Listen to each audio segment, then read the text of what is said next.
아멘. 이제 우리는 그 6장 앞에 서 있습니다. 6장, 그러면 우리가 요한계시록 전체 그림을 한번 다시 그려보았으면 좋겠습니다. 전체 그림, 1장은 한 사람, 그죠? 성도의 상태라 그랬고, 예수 그리스도와 하나 되어진 모습이었고요. 2장과 3장은 그 사람의 영적인 상태, 그 사람의 그 신앙을 진단하고 처방해 주는 것. 그 다음에 이제 4장과 5장은 그 사람이 천상에서 완성된 모습, 천국에서 이제 천국의 그 구성원들과 그 구성원들의 사역.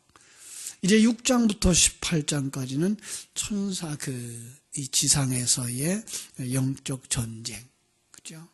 그 다음에 19장에 가면 완성된 신부와 그 곁에 선 신랑, 그리고 20장에 오면 그 신부를 완성시키도록 쓴 시간과 공간 세계 속에, 그리고 사단의 존재, 이걸 다 지옥에 던져버리고, 이제 21장부터 22장 5절까지 해서 완성된 천국의 모습을 다시 한번 보여주고, 그 다음 22장 6절부터 22장 21절까지 주여 속히 이루어지게 하옵소서, 아멘, 주 예수여 어서 오시옵소서 라는 말로 끝내죠. 이렇게 요한계시록은 되어져 있는 책이라는 것 우리가 몇 번 강조했습니다. 자, 이제 6장에 왔는데 6장부터 18장의 내용은 7인, 7나팔, 7대접으로 그려진 영적 전쟁. 그것이 3번을 반복해서 설명하고 있는 그림. 성경의 강조법 가운데 하나가 반복이라고 그랬죠. 바로 그거예요. 반복. 그래, 강조하고 있는 것, 그리고 반드시 이루어질 것. 그죠? 그 대표적인 부분을 한번 살펴볼게요. 7나팔이 다 부러지는 8장 1절로 5절 한번 가보시겠습니까?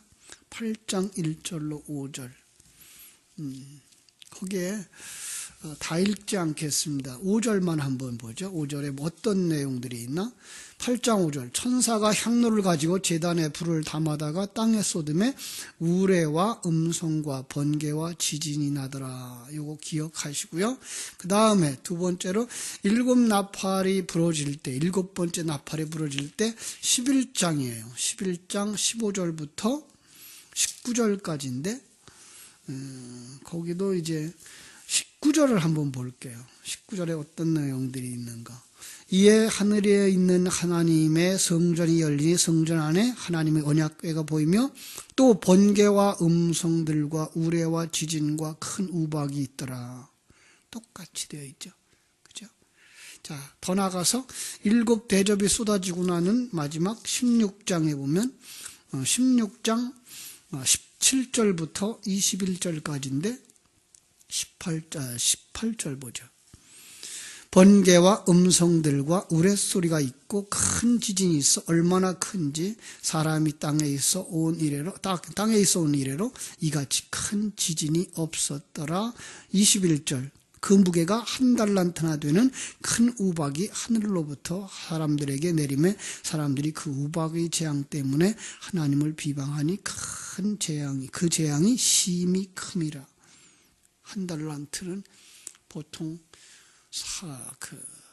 60kg가 된다고 그러죠. 60kg짜리 우박이 떨어지면 어떻게 되겠어요? 큰일 나겠죠. 그런데 우린 거기서 그거 크기나 그런 것들이 하늘에서 떨어지면 어떡할까라는 이런 걱정을 보지 마시고 지금 6개 인을 가지고 떼어지는 그 인이라고 하는 그 하나의 그림 속에 있는 것들을 그대로 또 반복하고 있다라는 거예요. 다시 말하면 이 상황은 그 길이로 되어져 있는 7인, 7나팔, 7대접이 아니라 겹쳐져 있는 7인의 길이 속에 들어가 있는 7나팔 그리고 7대접이 겹쳐 있는 거예요. 그래서 어떤 면에서 7나팔을 7인을 때릴 때 보면 7인 안에 7대접, 이 나팔이 들어가 있고 7번째 나팔 안에 일곱 대접이 들어가 있는 그런 그림을 그려놓고 있는 걸 자세히 보면 알 수가 있어요. 결국은 일곱 인이라고 하는 이 두루마리, 일곱 인은 어디서 떨어지죠? 일곱 인. 두루마리를 뗄 때의 거부죠. 결국은 두루마리의 길이에요. 그러니까 두루마리가 뭐라 그랬죠? 역사이고 여러분과 나의 인생이고. 예? 그러니까 그 기간 동안에 벌어지는 영적인 전쟁, 이 얘기를 지금 하고 있는 거예요. 이렇게 이미 정해놓고 돌아가시면 성경은 아주 간단하게 볼 수가 있어요. 그렇죠? 그러니까 일곱 인이라고 하는 것도 뭐예요? 하나, 둘, 셋, 넷, 다섯 순서대로가 아니라 뭐예요? 일곱이라고 하는 건 완전한 것이라는 생각을 가지고 있고, 그 다음에 인이라고 하는 건 하나로 떼면 돼요. 인이라고 하는 거 두 가지로 지금 보실 수 있어요. 두루마리를 말았던 걸 10대 떼어낸 것이 인이고, 또 하나의 인은 그 속에 하나님의 백성들에게 인침받은 인도 있어요. 그러니까 역사가 시작되어졌는데 그 역사 속에는 바로 하나님이 인침받은 하나님의 백성들이 들어있는 걸 우리가 볼 수 있는 거죠. 그러니까 하나의 기간 속에, 그래요? 성도들의 일생 안에 일어나는 각각 다른 부분의 그 설명드린 거죠. 앞에서 일곱 교회를 설명하면서 바로 진단받으려면 우리가 병원에 가서 내과에 가고 또 뭐 이렇게 이비인후과에 가고 안과에 가고 하는 것과 같은 것처럼 종합 검진을 하고 있었던 일곱 교회의 모습입니다라고 얘기한 것처럼 이것도 우리 안에 일어나는 영적 전쟁의 속에 우리 어느 부분 속에 하나님의 진노의 잔이 쏟아지고 부어지고 하는 그런 그림들인 거예요. 각각의 다른 그 부분들이지 이런 상황이 벌어진 다음에 이런 상황이 벌어지는 것이 아닌 것으로 보시면 정확할 수가 있습니다. 그런데 이 상황들이 왜 일어난다고요? 이거 잊어버리면 안 돼요. 왜 일어나요? 자기 백성을 온전한 하나님의 백성 만들기 위해서예요. 그죠? 어떤 목적을 가지고 일어나는 거예요. 그렇기 때문에 제가 보는 성경하고 다른 분들이 봤던 성경이 다른 이유가 바로 여기 있어요. 아마 조금은 다르기 때문에 제가 참고할 만한 책들을 찾지를 못해요. 그래서 어떤 때는 저도 설명을 안 하고 넘어갈지도 몰라요. 어떤 부분은 아직 열려지지 않아서. 그런 부분들은 그냥 넘어가시면 나중에 이제 여러분들도 그렇게 될 거예요. 전체적인 안목이 열려지면 그런 거구나라고 쉽게 이해하고 넘어가시면 돼요. 그러니까 전체적인 그림을 먼저 그려놓고 나면 그 안에서 조금 착오가 있는 것들은 무난하게 넘어갈 수가 있어요. 예. 그런 것들은 그렇게 중요하지 않아요. 나중에 전체적인 그림을 그릴 수가 있을 것이고 하나님이 분명히 열어주셔서 아주 명료하도록 우리에게 보여주실 줄 알아요. 그래서 우리는 먼저 우리의 이 해석을 하기 전에 우리의 믿음과 신학의 기초를 점검하고 들어가야 돼요. 우리는 어떤 신학이 이미 있는가. 많은 사람들이 신학 다르고 성경 해석 다르다 그러는데 안 그래요. 신학이 없으면 성경 해석을 바르게 할 수가 없어요. 바른 신학이 필요한 거죠. 그래서 신학교는 7년씩 10년씩 공부를 해요. 사실. 그런데 오늘날은 그렇게 공부하고도 성경이 안 열려요. 왜요? 이론적인 신학 공부만 많이 해서 그래요. 그리고 성경 해석하는 습관들이 이론을 가지고 그 신학적인 이론을 가지고 들어가 성경을 해석하지 아니하고 그냥 성경은 그냥 여러분과 나를 그냥 성도들과 자기 자신에게 대하여서 더 좋은 것들만 얻기 위한 어떤 것의 방법으로 해석을 해서 성경 해석을 제대로 못하는 거예요. 그래서 성경은 신학을 가지고 들어가야 되는데 그 신학은 어디서 오느냐? 바로 가르쳐 주시는 분에게서 와요. 그러니까 가르치는 분이 없으면 성경 해석을 할 수가 없어요. 왜냐하면 성경은 그냥 읽고 해석되는 책 같으면 뭐예요? 율법밖에 안 나와요. 윤리도덕밖에 요구하는 것이 안 돼요. 그건 성경이 아니에요. 그냥 성경을 담아준 그릇만 보고 있는 거죠. 그것이 바로 율법인 거죠. 그래서 안타까운 것은 이제 어제도 이렇게 수요일 설교를 들으면서 다음 주부터는 내가 해야 되겠다. 왜? 십계명을 문자적으로 해석을 하면 정말 성경의 원리가 아니거든요. 그래서 문자에다 십계명이라고 하는 계명에다 담아준 진리가 무언가를 헤쳐낼 수 있어야 되겠다 싶어서 십계명의 부분을 다시 제가 할까 그래요. 우리는 먼저 기억할 것, 여러분과 나는 어떤 사람들입니까? 하나님의 주권을 믿는 사람들입니다. 믿습니까? 예, 우리는 하나님의 주권, 이거 놓치면 안 돼요. 그러니까 역사의 시작과 끝을 맺으시는 분이 하나님, 내 인생의 시작과 끝을 맺으시는 분이 하나님, 내 인생을 만들어가고 계신 분이 하나님, 이거 놓치면 안 되는 거예요. 이건 우리 신앙생활에서도 그렇고 성경 해석에서도 마찬가지예요.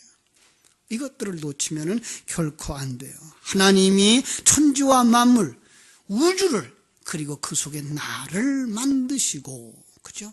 하나님이 섭리하시고 목적을 따라서 이루어 가시는 경륜의 하나님이라고 하는 것 우리는 믿습니다.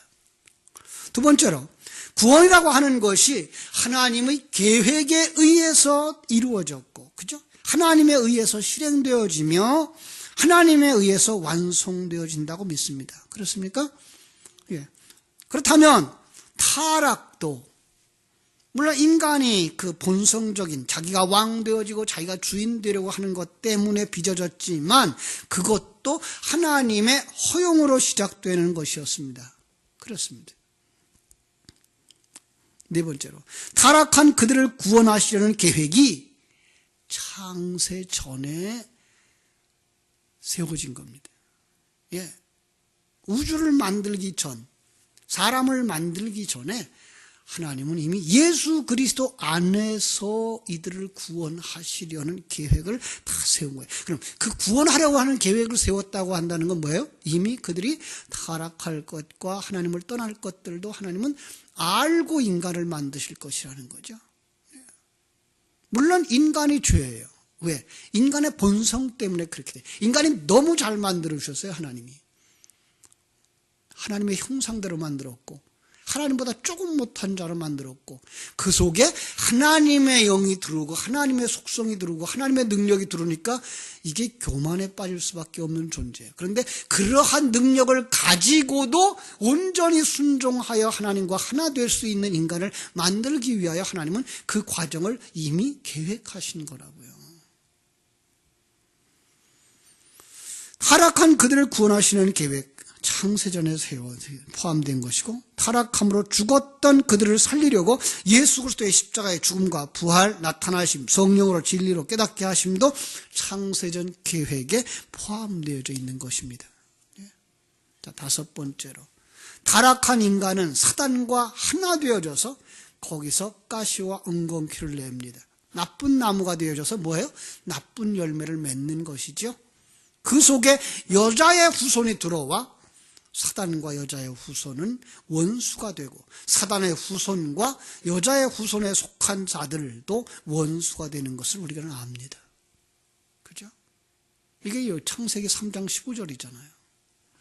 여섯 번째로, 그 영적인 전쟁을 위해서 여자의 후손이 성도 안에 들어올 때 성도에게 뭘 주었는지 아십니까? 검을 주었다 그러고 불을 주었다 그럽니다. 내가 검을 주러 왔노라. 이런 부분들을 우리가 놓치고 지나간단 말이에요. 그죠? 일곱 번째로, 심판은 성소에서 시작된다고 했습니다. 에스겔서 9장 6절이죠. 검을 주러 왔다고 하는 것도 마태복음 10장 34절로 39절이고요. 그래서 옛사람을 벗기시고 새사람을 입히시는 분이 누구예요? 하나님이셔요. 네. 그래서 우리 구원의 시작도 완성도 은혜로 되어진다라고 믿습니다. 아홉 번째로, 사단도 하나님이 자기 백성을 완성시키는 데 사용되는 도구다라는 겁니다. 여러분은 속지 마세요. 사단이 하나님하고 마주쳐서 싸우려고 하는 정도 아니요. 그건 소설책이고 영화에서 나오는 얘기지. 성경 속에 나오는 사단은 하나님이 그냥 지옥 들어가 그러면 지옥 들어가는 거예요. 예. 다 쓰고 나서 던져버리면 그냥 지옥에 들어가는 존재예요. 그 시작도 누가 했어요? 하나님이 하셨어요. 이 사람들이 이게 어리석기가 한이 없는 게 하나님이 만들었어요. 전능자가 만들어 놓은 사단이 반역을 하고 하나님을 반역해서 떠났다. 그래서 하나님보다 같아져요? 그럴 수 없어요. 그것도 하나님 아시고 내버려 두시는 거죠. 왜? 그렇게 쓰실러. 이런 신학의 바탕을 꼭 기억하셔야만 6장부터 18장 그 내용을 쉽게 해석할 수 있습니다. 6장부터 18장의 내용을 누가 하는 겁니까? 그럼? 하나님이 하시는 겁니다. 그렇습니다. 하나님이 지금 뭐 하실 거예요? 6장부터 18장에서 앞에서 2장 3장에서 진단한 우리들에게 뭘 주시는 거예요? 약을 주시는 거예요. 그죠? 약을 주시는 것이고 안 되면 뭐예요? 칼을 대서 수술하셔서 우리를 완전히 자기 부인하고 주님의 사람으로 내가 존재하지만 내가 없고 내 안에 하나님이 나를 대신해서 사시는 그 삶의 그릇으로 만들어가는 그 과정이 6장부터 18장인 거예요. 이건 내용 알고 나면 그것들은 그렇게 다른 것들을 얘기하고 있는 게 아니구나라는 걸 알 수 있고 큰 걱정과 염려를 하지 않아도 돼요. 왜? 그 집도의가 누구를 사랑하고 있는 사람이에요? 나를 죽이려고 칼 들고 들어오는 거나 나를 죽이려고 약을 가지고 오시는 분이 아니라 나를 살리기 위해서 칼을 가지고 오시는 분이고 약을 가지고 오시는 분이니까 그분께 맡기는 거예요. 지금 여기에 일어나고 있는 많은 사람들이 뭐예요? 그냥 심판 혹은 재앙 이렇게 얘기하는데 그렇죠? 근데 그것들이 우리 안에 있는 어떤 옛사람들을 수술하러 오시는 것인 거예요. 그런데 우리를 수술하실 뿐만 아니라 거기에는 뭐가 포함되어 있어요? 우리 옛사람의 배후되는 세상과 사단도 거기에 포함되어 있는 것이죠. 여기까지 가는 거죠. 그러나 가장 먼저는 성소에서 심판이 일어나듯 내 안에서부터 그 일이 일어나는 거죠. 성도들의 영적 전쟁이에요. 아니 세상이 돌아가는 것도 물론 하나님이 주장하셔서 이제 하나님 것이 아닌 것은 다 지옥에 던질 것이고 이제 망하게 될 것이지만 더 중요한 건 그 역사가 끝나기 전에 내가 먼저 완성된단 말이에요. 그러니까 내가 먼저 끝나는 거예요. 이런 상황이죠. 그러니까 새 사람으로 온전히 하나님만 높이는 하나님의 영광을 드러내는 하나님을 왕 삼은 자로 만드시는 하나님의 과정인 것 이렇게 보시면 돼요. 이제 인떼는 장면으로 가죠. 6장 1절입니다. 내가 보매 어린 양이 7인 중에 하나를 떼시는데 그때에 내가 드리는 네 생물 중에 하나가 우레소리같이 말하되 오라 하기로. 자, 그러니까 이 두루마리를 펼치시는 분 누구예요? 어린 양이신 예수 그리스도. 그렇죠? 이 예수 그리스도는 일찍이 죽음을 당했던 것 같았다 그랬죠? 5장 6절. 그죠? 내가 보니 보좌와 내 생물과 장로들 사이에 한 어린 양이 서 있는데 일찍이 죽임을 당한 것 같더라. 언제? 창세 전에. 창세 전에 예수 그리스도는 이미 자기 백성을 품에 안고 죽으셨고 그리고 살아나셨고 그리고 역사 속에 우리 속에서 나타나시는 거예요. 어떻게? 성령으로 오셔서 성령과 함께 일하시고 계신 것도 우리가 잊어서는 안 될 부분입니다. 그렇죠? 이 두루마리가 뭐라 그랬죠? 역사. 다시 생각해 보세요. 내 인생, 내 신앙의 여정 예수 그리스도가 시작하는 거예요. 내 생물 그룹이라고도 말할 수 있고 천사장이라고도 말할 수 있고 하나님의 대역자예요. 그가 오라 하니까 누가 나타나요? 2절. 이에 내가 보니 흰 말이 있는데 그 탄자가 활을 가졌고 면류관을 받고 나아가서 이기고 또 이기려고 하더라. 자, 여기에서 이제 많은 의견들이 나와요. 그 흰 말 탄자가 누구냐? 흰 말은 뭘 상징하느냐? 활은 또 뭐냐? 면류관은 무엇이며 이기고 또 이기려고 하는 건 뭐냐?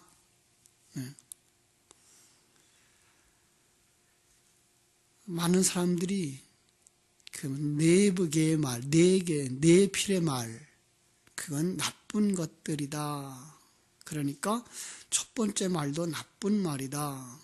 이렇게 말해요. 그러나 여러분, 나쁜 말이든 좋은 말이든 그거 지금 누가 사용하고 있는 거예요? 하나님이 사용하고 있는 것 잊지 마세요. 그죠? 하나님이 이게 그죠?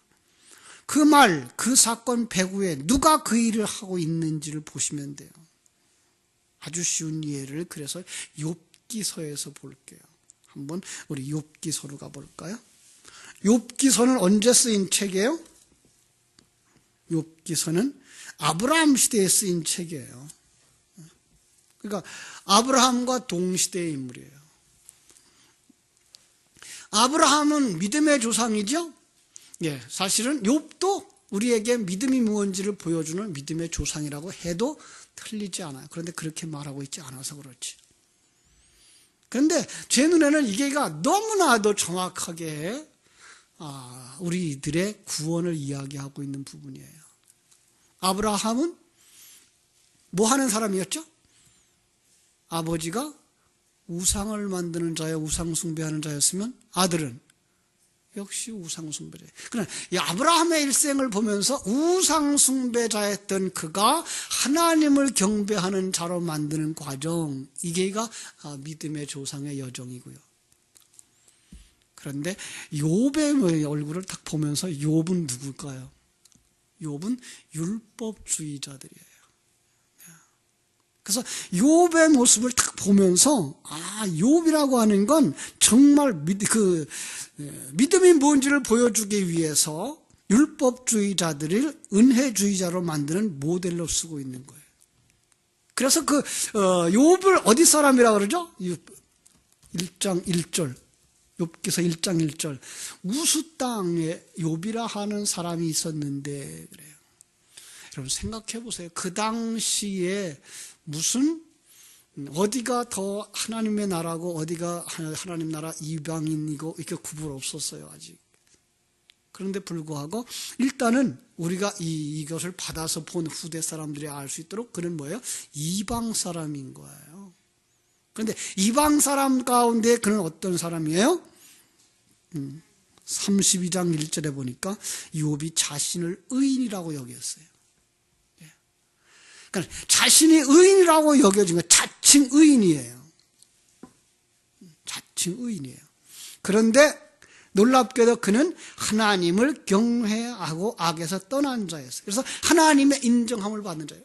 어떻게 말하면 이방 속에서 하나님의 선택받은 하나님의 백성이에요. 그런데 선택을 받았는데 그의 삶 속에서는 스스로 자기가 의인이라고 생각하는 사람.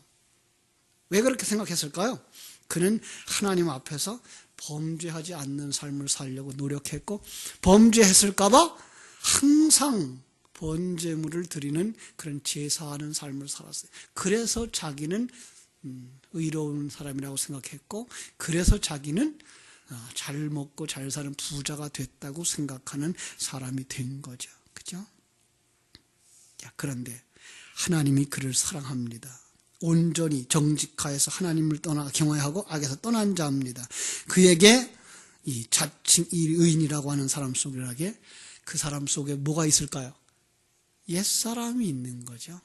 그죠? 옛사람이 있어서 하나님은 사단을 보내서 그 옛사람을 이제 쳐내는 겁니다. 그래서 사단을 보내서 뭐 하죠? 그의 재산을 뺏어버리고 불태워버립니다. 예. 자, 여기 불. 그죠? 1장 16절 한번 볼까요? 그 불이 어떤 불인가?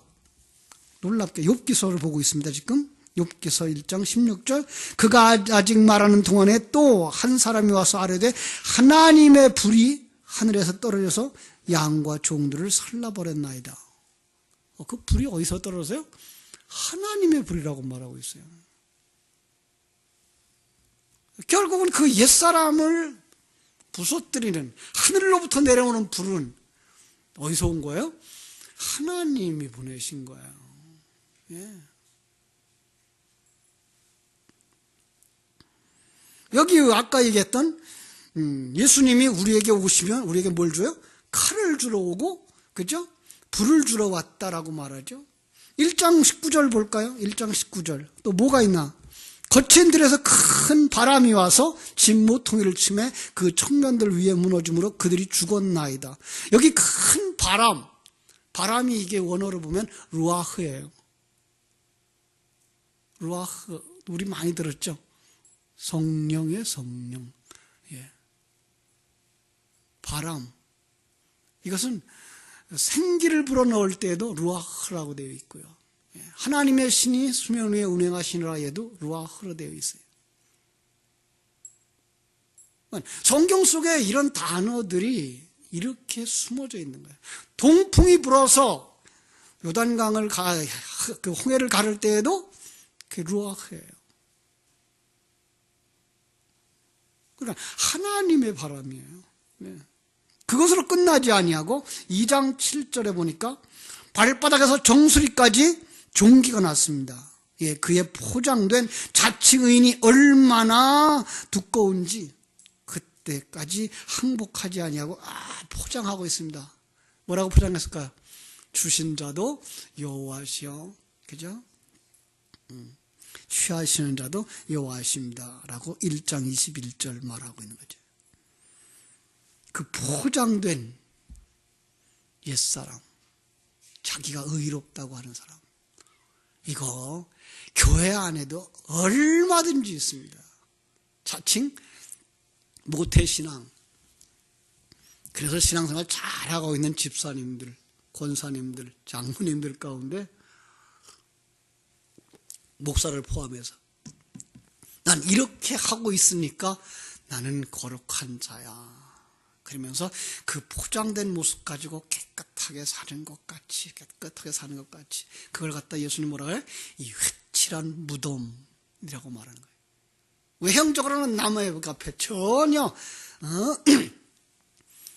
옆에서 찔러도 화도 안 내. 그런데 속에서는 뭐예요? 부글부글 끓는 거죠. 이게 뭐예요? 회칠한 무덤. 속상하면 화내세요. 그러고 하나님 앞에 내가 죄인이구나. 이거 깨달아 아시면 돼요. 화 안 내고 나서는 난 화 안 냈어. 이러고 교만으로 가면 오히려 하나님 난 죄인이에요 라고 무릎 꿇는 자만큼보다도 더 늦어져요. 3장에 가서 드디어 자기가 드러납니다. 그죠? 욥기서 3장에 가면은 욥이 어떻게 얘기하죠? 입을 열어 자기의 생일을 저주합니다. 왜요? 그때까지 하나님은 뭐 했다는 거예요? 그에게 고통을 계속 가하고 있는 거죠. 예. 그래서 2장 마지막 절에 이렇게 얘기하죠.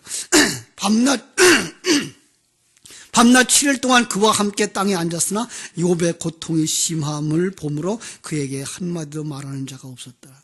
얼마나 고통스러워하는지 감히 그 옆에서 말 붙일 수 없었다. 그들이 드디어 3장이 되면서 욥이 입을 열어서 자기 생일을 저주하고 자기 태어난 날을 저주하고 자기를 낳아준 어머니를 저주하고 누구를 저주하는 거예요? 하나님을 저주하는 거예요.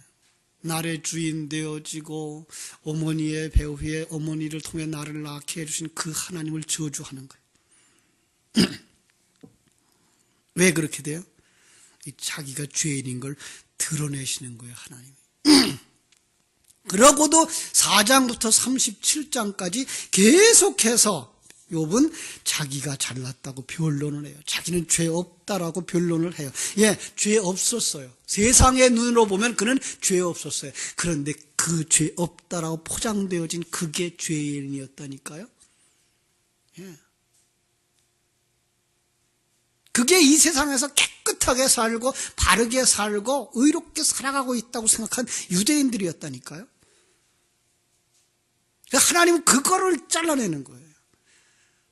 회칠 더덕더덕 회칠해 놓은 그 무덤을 부수시고 그 속에 아주 썩어 있는 시체를 들춰내는 거예요. 암덩어리를 들춰내는 거예요. 그래야 수술이 되어지죠. 드디어 이제 38장에 하나님이 그에게 직접 말씀하시기 시작하죠. 자, 38장 다 볼 수는 없고 한 절만 볼게요. 그때의 여호와께서 폭풍우 가운데 욥에게 말씀하여 이르시되 무지한 말로 생각을 어둡게 하는 자가 누구냐? 네가 누구냐? 네가 나하면 얼마나 알며 응? 깨끗하면 얼마나 깨끗하냐? 4절 내가 땅에 기초를 놓을 때 네가 어디 있었냐? 네가 깨달아 알거든 뭐라 해라. 시작부터 이제 들춰내는 거예요. 우주와 만물 그걸 너를 만들기 위해서 도구로 주었는데 너는 그거 만들 때 어디 있었는지 아냐? 그 크기에 비하면 네가 얼마나 큰지 아냐? 그냥 거기서 욥은 납작 엎드리죠. 그죠? 그래서 납작 엎드려서 그가 어디서 가서 회개하죠? 그가 이제 하나님 앞에 이제 드디어 42장에 와서 회개를 합니다. 그죠?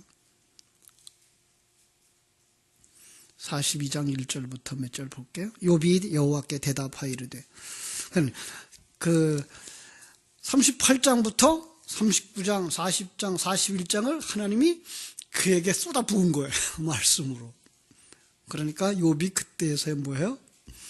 대답을 하는데 주께서 못하실 일이 없사오니 무슨 계획이든지 못 이루실 것이 없는 줄 아오나이다. 무지한 말로 이치를 가리는 자가 누굽니까? 나는 깨닫지도 못한 일을 말하였고 스스로 알 수도 없고 헤아리기도 어려운 일을 말하였나이다. 내게 말하였겠사오니 주는 들으시고 내가 주께 묻겠사오니 주여 내게 알게 하옵소서. 내가 주께 대하여 귀로 듣기만 하였사오나 이제는 눈으로 주를 배웁나이다. 그러므로 내가 스스로 거두어드리고 티끌과 재 가운데에서 회개합니다. 이렇게 되는 거예요. 그랬더니 하나님이 그에게 축복하셔서 천국의 기쁨과 부요함을 누리게 해주셨다. 그러고 욥기서 끝나는 거예요. 이거 가지고서 그대로 어디를 가야 돼요? 우리가 지금 보고 있는 요한계시록 6장으로 가시면 되는 거예요. 그러니까 욥을 그렇게 사랑하셔서 그에게 수많은 혼란과 풍랑과 그리고 고통을 통해서 마침내 진리의 말씀이 진리의 말씀인 줄 알고 자기가 얼마나 큰 죄인지 알고 자기가 완전히 두 손 들고 항복해서 나는 없습니다. 당신이 내 안에서 충만하시옵소서라고 되는 데까지 간 일이 7인을 가지고서 우리에게 보여주는 거예요. 예. 우리를 어떻게 만드시려고? 욥과 같이 하나님 앞에서 온전히 하나님의 위대하심을 드러내고 하나님으로 충만된 자 만들려고 우리 속에 두껍게 쌓여있는 옛사람의 고집과 아집과 죄를 부숴내기 위해서 하나님이 누굴 보내요? 말들도 보내요. 말 태워 보내는 것들도 있고 그리고 그 속에서 하나님의 새 사람들이 나오는 거예요. 그래서 7인이 다 떨어질 때 가면 7장에 가서 뭐가 나오죠? 14만 4천이 나오는 거예요. 그게 욥이었고, 그죠? 거듭난 욥이고 완성된 하나님의 백성인 거예요. 그러니까 이런 각도를 가지고서 이제 앞으로 성경을 풀어나갈 테니까 여러분 같이 기도하시면서 그건 뭘까? 그건 어느 시대에 일어날 어떤 일일까로 보지 마시고 여러분과 내 안에서 일어나는 하나님의 작업 그렇게 보시면 아주 간단하게 성경을 보고 그러한 환난과 풍파가 무섭게 일어나는 것들을 보여주지만 그 속에서 우리는 찬송을 부르게 될 줄로 믿습니다. 거기까지 눈이 열려지게 되기를 주님의 이름으로 축원합니다. 기도하겠습니다. 하나님 우리 아버지 크신 사랑과 은혜를 감사합니다. 우리가 세상의 눈을 가지고 세상의 가치관을 가지고 세상에 판단했던 그런 것들을 가지고서 성경 속에 들어가서 성경을 해석하려고 하니까 성경은 보이지 아니하고 길도 보이지 아니하고 우리에게 말씀하시고자 하시는 하나님의 음성도 들려지지 아니하고 그저 우리 세상 속의 판단과 가치관 속에서의 이 얘기 저 얘기들을 해왔습니다. 특별히 세대주의자들의 어림없는 엉터리 같은 해석들이 우리들의 귀를, 우리들의 지식을 쌓아놓아서 참으로 이것이 우리들이 가지고 있는 어리석은 신앙의 바탕들이 되었습니다. 여기서부터 벗어나 하나님이 내 안에서 일하고 계신 그 사실, 나를 그리스도의 신부로 만들고 계신 그 역사를 볼 수 있는 눈들이 열려지게 해 주옵소서. 그렇게만 열려진다면 성경은 아주 간단한 책이며 은혜의 책이며 우리를 이 속에서 찬송하게 만드는 말씀인 것을 깨달아 알게 될 것입니다. 당신의 사랑하는 귀한 자녀들에게 이 은혜 가운데로 인도하고 축복해 주옵소서. 감사를 드리며 거룩하신 예수님의 이름으로 기도하옵나이다. 아멘.